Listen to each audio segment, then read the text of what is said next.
जंगल में अभी बारिश हो रही है। चिड़िया के तीनों बच्चे बहुत डरे हुए हैं। उनकी माँ खाने की तलाश में घर से बाहर गई है। बच्चों ने पहली बार बारिश देखी है। उन्हें पता नहीं कि बारिश के समय पर क्या करना चाहिए। भैया अंदर आ जाओ, बाहर खतरा हो सकता है। माँ ने कहा है कि मेरे आने तक घोंसले से बाहर नहीं जाना। अरे मैं बाहर झांक कर देख रहा था कि ये आवाज कहाँ से आ रही है। मैंने देखा कि आसमान से बहुत सारा पानी नीचे गिर रहा है। कुछ भी हो भैया, लेकिन तुम माँ के आने तक बाहर मत जाना। टीनू बाकी भाइयों से सबसे बड़ा और समझदार था। उस पर अपने छोटे भाइयों की देखरेख करने की जिम्मेदारी थी।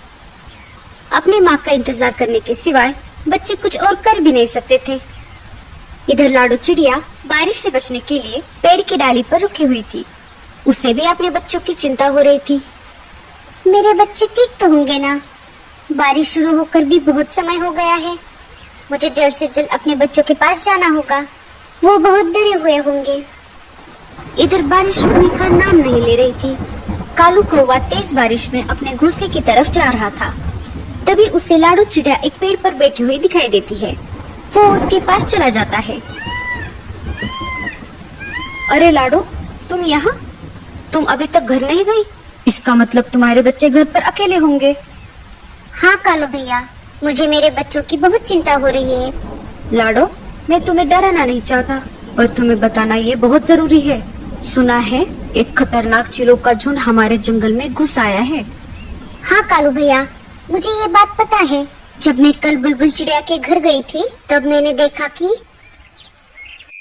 एक चील बुलबुल चिड़िया के बच्चों को खा रहा था। बुलबुल घर पर नहीं थी, फिर भी एक बच्चा जीवित था। मैंने उसे बचाने की ठान ली। तब मैं उस चील के पास चली गई। अरे ओ चील, छोड़ दे उस बच्चे को, नहीं तो तेरा बहुत बुरा हाल होगा। चील को गुस्सा आ गया और वो मुझसे कहने लगा, अरे ओ चिड़िया, तुम्हारा दिमाग तो ठीक है ना? भाग यहाँ से। अगर मेरा पेट भरा हुआ नहीं होता तो मैं तुम दोनों को भी खा जाता। पर देख लेना, आगे चलकर तुम मुझे कहीं पर दिखाई दोगी तो मैं तुम्हें नहीं छोड़ूंगा। मैं तुम्हें उसी समय खा जाऊंगा और डकार तक नहीं लूंगा। ऐसा कहकर चील वहाँ से उड़ गया कालू भैया। तभी वहाँ पर बुलबुल चिड़िया आ गई। उसने देखा तो वो बहुत दुखी हो गई, क्योंकि चील उसके 2 बच्चों को खा चुका था। अरे ये क्या हो गया? मेरा तो सब कुछ लूट गया। ये सब किसने किया? मैं उसे नहीं छोड़ूंगी। अरे बहन, तुम्हारे बच्चों को चील ने खाया है। अगर मैं ऐन मौके पर नहीं आती तो वो चील तुम्हारे तीसरे बच्चे को भी खा जाता। तुम्हारा बहुत बहुत शुक्रिया। मैं तुम्हारा ये एहसान जिंदगी भर नहीं भूलूंगी लाडो चिड़िया। पर मैं अब उस चील को नहीं छोड़ूंगी। मैं उससे जान से मार दूंगी। वो मेरे आखिरी बच्चे को कभी भी खाने आ सकता है। अरे बहन, जल्दबाजी में गलत कदम मत उठाना। वो सिर्फ तुम्हारे बच्चों का ही नहीं, जंगल के बाकी पंछियों का भी शिकार कर रहा है। उसे हमें झांसे में फंसाना होगा और फिर हम उसको उसके किए की सजा देंगे। बिना सोच विचार किए जल्दबाजी में फैसला लेना गलत बात है। ठीक है बहन, मैं कौन सा भी गलत कदम नहीं उठाऊंगी। अच्छा, तो ये सब हुआ था। बुलबुल चिड़िया के साथ तो बहुत बुरा हुआ। हम उस चील को तो क्या, बाकी सारे चीलों को भी नहीं छोड़ेंगे। हम उन सबको जंगल से खदेड़ देंगे। तुम जल्दी घर जाओ। हाँ कालू भैया, बारिश रुके या ना रुके, मुझे कैसे भी करके मेरे बच्चों के पास जाना होगा। ठीक है लाडो, मैं चलता हूँ। कालू वहाँ से निकल जाता है। बारिश बहुत तेज थी। खुद की जान की परवाह ना करते हुए लाडो तेज बारिश में अपने बच्चों की तरफ निकल पड़ी। बारिश की वजह से उसे उड़ने में दिक्कत हो रही थी। उसके पूरे पंख भीग चुके थे, फिर भी वो रुकने का नाम नहीं ले रही थी। उसे अपने बच्चों के पास जो जाना था। वो देखो, अपना शिकार हमारी तरफ खुद चल कर आ रहा है। इस तेज बारिश में इसे खाने का मजा बहुत आएगा। अरे दोस्तों, मेरे पास तो मिर्च मसाला भी है। उस चिड़िया को खाकर हम तीनों का पेट भर जाएगा।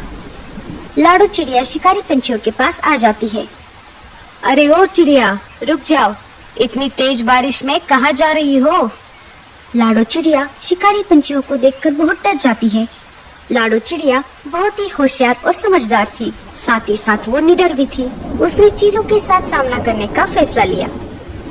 जी, मैं अपने घर जा रही हूँ। ऐसे कैसे जाओगी? अब तुम हमारे इलाके में आ चुकी हो। अब तुम अपने घर जाने की बजाय सीधा हमारे पेट में जाने वाली हो। उनकी ये बात सुनकर लाडो चिड़िया बहुत डर जाती है। उसे कुछ भी समझ नहीं आ रहा था। तभी लाडो के मन में एक आइडिया आ जाती है। मुझे कैसे भी करके इन सब से छुटकारा पाना होगा। अरे भाइयों, आप मुझे कैसे खा सकते हो?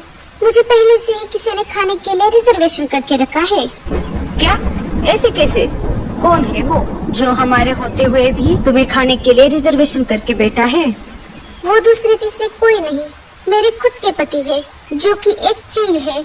मैंने जन्म भर उनकी सेवा की, 3 प्यारे प्यारे बच्चे दिए, फिर भी वो मुझे खाना चाहते हैं। क्या कोई अपने खुद की बीवी को खा सकता है भला? कौन अपने बीवी को खाना चाहेगा जो जंगल में बाकी सारे इतने पंछी हैं? हाँ भैया, कोई नहीं चाहेगा, पर मेरा पति चाहता है। यही नहीं, उसने मेरे 3 बच्चों को भी खा लिया है। अगर तुमने मुझे खा लिया तो वो तुम्हें नहीं छोड़ेंगे। मुझे खाने का हक सिर्फ उन्हीं का है। किसकी इतनी हिम्मत है जो हमसे टकराए? अगर है हिम्मत तो चलो मेरे पति के पास, एक बार लड़ कर के देख लो। अगर तुम जीत जाओगे तो मुझे खा लेना। बताओ, है मंजूर? हाँ हाँ, चलो हम देख लेंगे उसको। लाडो चिड़िया निकल पड़ी उस शिकारी चील की तलाश में जिसने बुलबुल चिड़िया के बच्चों को खाया था। लाडो चिड़िया आगे आगे उड़ रही थी और शिकारी चील उल्लू के साथ साथ पीछे उड़ रहा था। आखिर लाडो चिड़िया उन्हें लेकर शिकारी चील के इलाके में आ ही गई। अरे, ये चिड़िया तो मेरी तरफ ही आ रही है। कल तो ये मेरे हाथ से छूट गई थी, पर अभी मुझे बहुत भूख लगी है। मैं इसका शिकार करके इसे खा जाऊंगा। तुम यहाँ पर ही रुको। अगर उसने तुम्हें यहाँ पर देख लिया तो वो सतर्क हो जाएगा। मैं अकेले अकेले आगे जाती हूँ। जब वो मुझ पर हमला करने लगे तो तुम जल्द से वहाँ पर आ जाना। लाडो चिड़िया उन्हें वहाँ पर छोड़कर चील के पास आ जाती है। अरे वाह, आज शिकार खुद मेरी तरफ चल कर आ गया है।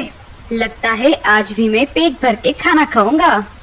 हाँ हाँ, कल भी तुमने मेरे छोटे छोटे बच्चों को खा लिया, आज मुझे खा लो।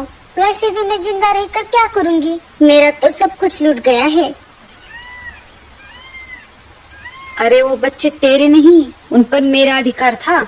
शिकारी चील उन दोनों की बातें सुन रहा था। उसे लाडो की बातों पर विश्वास होने लगा। इधर चील को लाडो की बात समझ नहीं आ रही थी, फिर भी उसने ये मौका हाथ से गंवाना नहीं चाहा। हाँ हाँ, जैसे मैंने बच्चों को खा लिया वैसे ही तुम्हें खा जाऊंगा। चील उड़कर लाडो चिड़िया पर हमला करने ही वाला था, तभी दूसरे शिकारी पंछियों ने उसका रास्ता रोक लिया। अरे बेटे, तने तो मौज ही कर दी। तनिक रुक जा जरा, वो हमारा शिकार है। अरे तुम सब कौन हो? उस पर सिर्फ मेरा अधिकार है। देखो देखो भाइयों, ये कैसे मेरे साथ सलूक करते हैं। अरे बेटे, तनिक रुक जा जरा, नहीं तो तने यहीं पर ही खोल देंगे।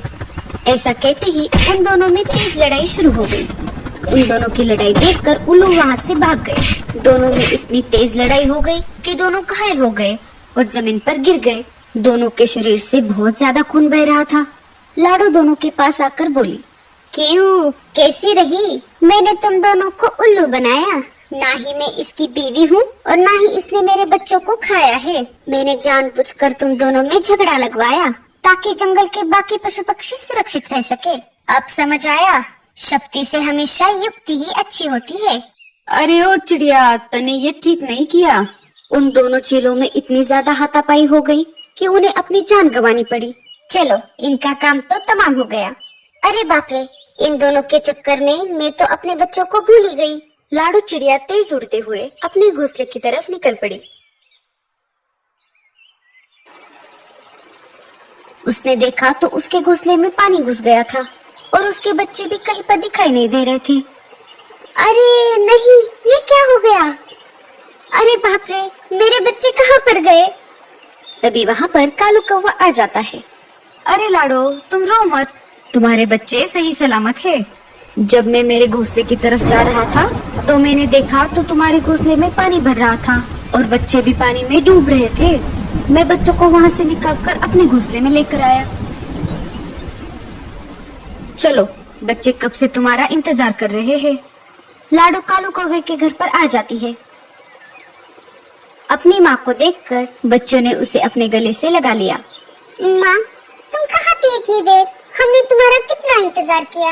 अगर कालू मामा नहीं होते तो क्या होता।